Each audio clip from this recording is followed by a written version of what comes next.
Estados Unidos impõe novas tarifas a mais de 80 países. Donald Trump acusa-os de exploração laboral. Incêndios florestais continuam a assolar grande parte do sul da Europa, com as altas temperaturas e os ventos fortes a alimentarem as chamas. Em entrevista à Euronews, Dan Wawrinka revela qual foi a conquista mais marcante da sua carreira tenística. Eurodeputado alemão avisa que após multa à Google por parte de Bruxelas, Estados Unidos podem responder com novas medidas.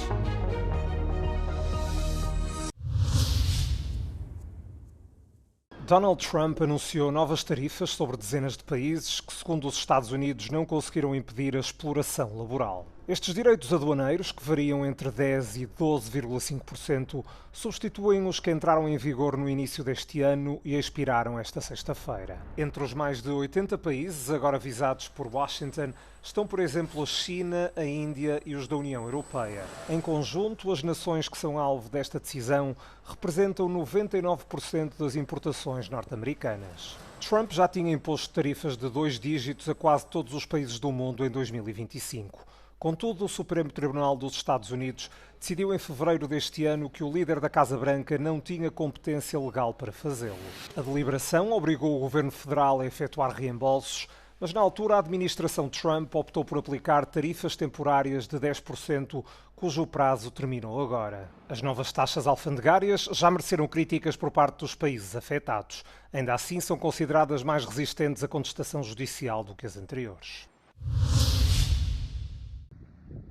Vários incêndios florestais continuam ativos em grande parte do sul da Europa, com as altas temperaturas e os ventos fortes a alimentarem as chamas. Espanha declarou estado de emergência nacional devido aos incêndios florestais que ameaçam a região de Madrid. As autoridades afirmaram na manhã de sexta-feira que alguns incêndios continuam fora de controlo, embora as equipas de emergência tenham conseguido limitar um pouco a sua propagação. Milhares de pessoas foram retiradas da região.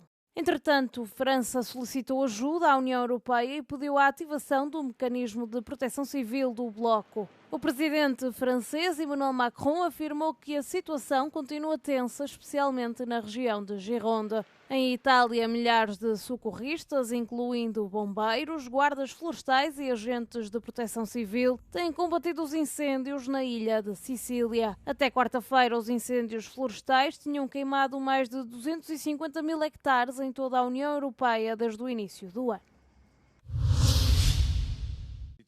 A Irlanda diz não ter encontrado nenhuma prova que permita concluir de forma irrefutável que as exportações de alumina para a Rússia estejam a contribuir para sustentar a invasão em grande escala da Ucrânia. Num comunicado divulgado na sexta-feira, o ministro da Empresa, Turismo e Emprego da Irlanda, Peter Burke, garantiu que a investigação não detectou qualquer irregularidade nas exportações de alumínio para a Rússia por parte da empresa. A declaração surge em plena controvérsia internacional depois de uma investigação publicada pelo Irish Times indicar que a produção da fábrica da Auguinis Alumina, no oeste da Irlanda, era vendida a uma empresa comercial que abastece um importante centro militar industrial russo. Uma conclusão que já tinha sido antecipada na quinta-feira pelo ministro irlandês durante uma visita a Kiev.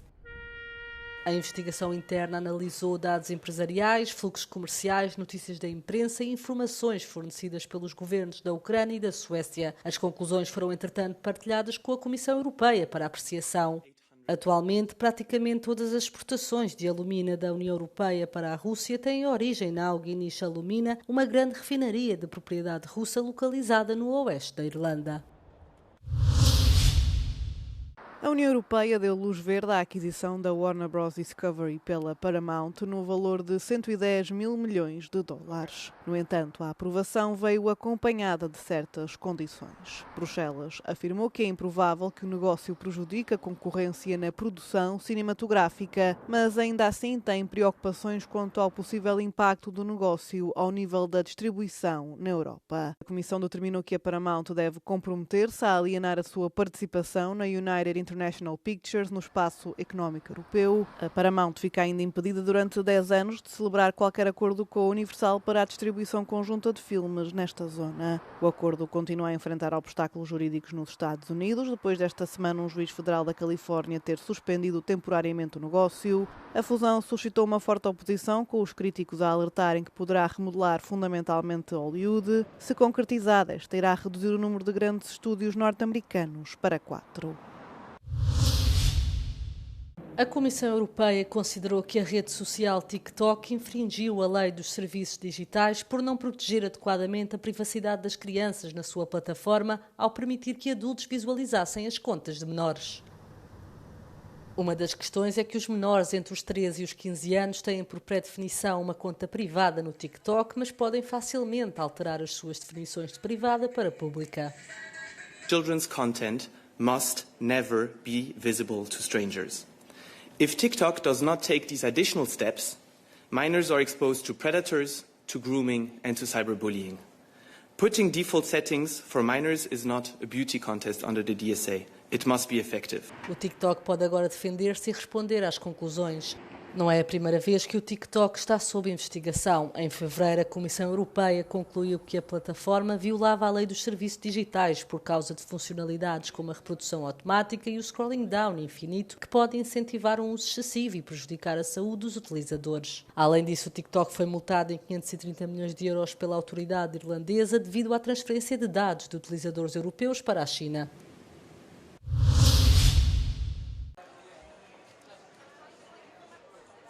Segundo um novo estudo, dezenas de milhares de pessoas na Hungria podem ter evitado durante a última década o cancro do pulmão por ser proibido fumar em espaços públicos fechados.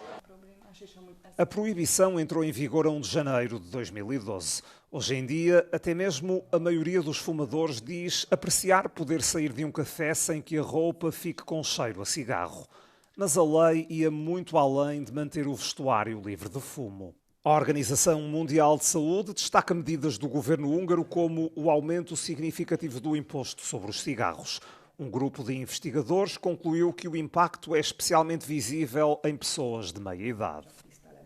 Valóban azt tapasztaltuk, hogy 2011 és 23 között az 50 és 59 éves korosztály között ez a halálozás, azaz mortalitás 60%-kal csökkent, de ami még valóban a legnagyszerűbb hír, hogy a megbetegedések száma, tehát az új megbetegedések száma is csökkent, és akkor nevezzük nevén azt, hogy a tüdőrák mellett ez a fejnyaki tumorok, gégetumor, nyelőcső tumorok, amik szervesen összefüggést mutatnak egyébként a dohányzással. Doenças que eram muito mais comuns entre os homens, hoje, no entanto, quase não há diferenças de género.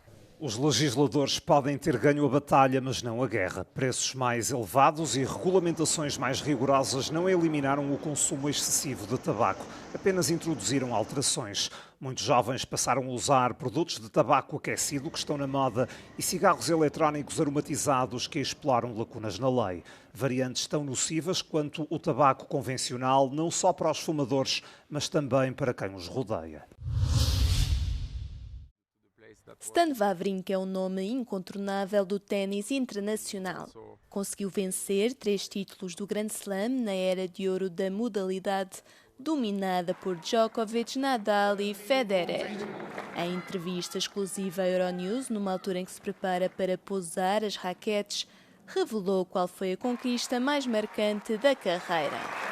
It's always difficult to find one especially, but if I have to pick one, I like the French Open final 2015 against Novak Djokovic. For me, it was an unbelievable feeling, unbelievable match, playing Novak, number one in the world at that time. Amazing atmosphere. I grew up playing on clay. I grew up learning tennis on clay. So for me, of course, Roland Garros was always really special. Dos 4 maiores torneios do mundo, Wimbledon foi o único que lhe escapou. For me, I achieved way more than I could have dreamed of, way more than I was expecting in my career. So I see only more like positive from all the win I got. I think at the end, Wimbledon was always really challenging. I always pushed myself. I did few quarterfinal, great level. So again, as I said, for me, I'm not missing anything. I don't feel I missed anything. I don't feel I failed in anything. I think I achieved way more than I could have dreamed of. Sobre o futuro, não quis fazer grandes revelações, mas não rejeitou a possibilidade de se manter ligado ao ténis. Tennis will always be part of my life, that's for sure. But for now, I still have a few months to play. I want to push the best way possible, try to find the best balance possible between enjoying and trying to win few match still. So, and then, as I say, I need to chill a little bit, take some time off. Of course, tennis is amazing life, but it's really intense life. Constantly traveling, constantly new goal, new tournament every week. So I want to slow down a little bit the pace. As futuras notas de euros estão a ganhar forma e desta vez os próprios cidadãos vão ajudar a decidir que aspecto terão. A Presidente do Banco Central Europeu revelou na quinta-feira os projetos finalistas submetidos à votação. Foram analisadas mais de 1.200 propostas gráficas e a escolha será agora entre dois grandes temas. Um centra-se em figuras que deixaram marca na história do continente europeu em áreas como a arte, música, ciência e literatura. O outro corresponde a rios e aves como símbolos da biodiversidade da Europa que tem de ser protegida. Caso o tema cultural seja selecionado, as novas notas terão imagens de personalidades como Leonardo da Vinci, Maria Callas, Marie Curie ou Beethoven. Se vencer o tema da natureza, passarão a ter como visual várias espécies de aves numa paisagem ribeirinha. Neste caso, aparecerá também no verso de cada nota um desenho representativo das principais instituições da União Europeia. Os cidadãos podem votar até 21 de setembro na opção preferida ao responder a um inquérito no site do Banco Central Europeu. O Conselho do BCE tomará a decisão com base nestas respostas, nas conclusões do júri do concurso de desenho e numa avaliação técnica. Terá ainda em conta um estudo de opinião de uma empresa independente com uma amostra representativa de cidadãos da zona euro. As novas notas devem entrar em circulação no final deste ano.